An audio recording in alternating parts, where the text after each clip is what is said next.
பாண்டிகேஸ்வர சீரியலில் டுடே எபிசோடில் சக்திவேல் இருந்துட்டு ராஜியை பார்த்தோன்னே பயங்கரமாக ஷாக் ஆகுறாங்க. சித்தப்பான்னு சொல்லிட்டு ராஜி இருந்துட்டு நம்ம சக்திவேலை கட்டிப்பிடிச்சு அழுந்துக்கிட்டு இருக்காங்க. சக்திவேலாம் வேறு வழி இல்லாமல் நம்ம ராஜியை கட்டிப்பிடிச்சு என்னாச்சுமா, மறுபடியும் ஏதாவது பிரச்சனையா அப்படின்னு சொல்லிட்டு வந்து நிற்கவும், பிரச்சனைலாம் எதுவும் இல்லை சித்தப்பா, நீங்கள் என் மேலே எவ்வளோ பாசம் வச்சுருக்கீங்கன்னு நான் தெரிஞ்சுக்கிட்டேன் சித்தப்பா அப்படின்ற மாதிரி சொல்கிறாங்க. என்னம்மா புதுசாக இது தான் சொல்லிக்கிட்டு இருக்கா?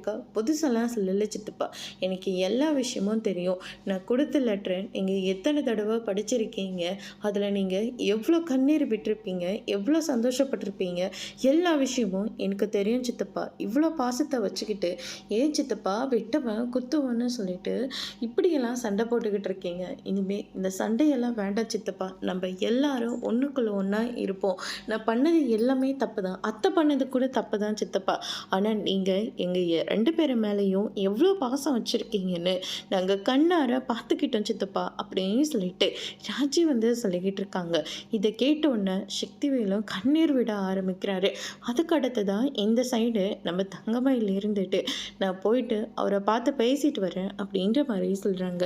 மறுபடியும் அந்த இடத்துக்கு போனால் தேவையில்லாமல் பிரச்சனை தான் வரும், நீ எங்கேயும் போக தேவையில்லை, இங்கே இரு அப்படின்ற மாதிரி சொல்லிடுறாங்க. அதுக்கு அடுத்து தான் நம்ம சுடர் இருந்துட்டு அக்கா வேண்டாங்க்கா, தேவையில்லாமல் எதுக்காக பிரச்சனையை நீ விலை கொடுத்து வாங்கிட்டு இருக்க, வேண்டாங்க்கா அப்படின்ற மாதிரி சொல்கிறாங்க. இல்லை சுடர், எனக்கு அவரை பார்த்தா தான் நிம்மதியாக இருக்கும் அப்படின்னு சொல்லிட்டு கிளம்புறாங்க. அதோடு முடிச்சிருக்காங்க.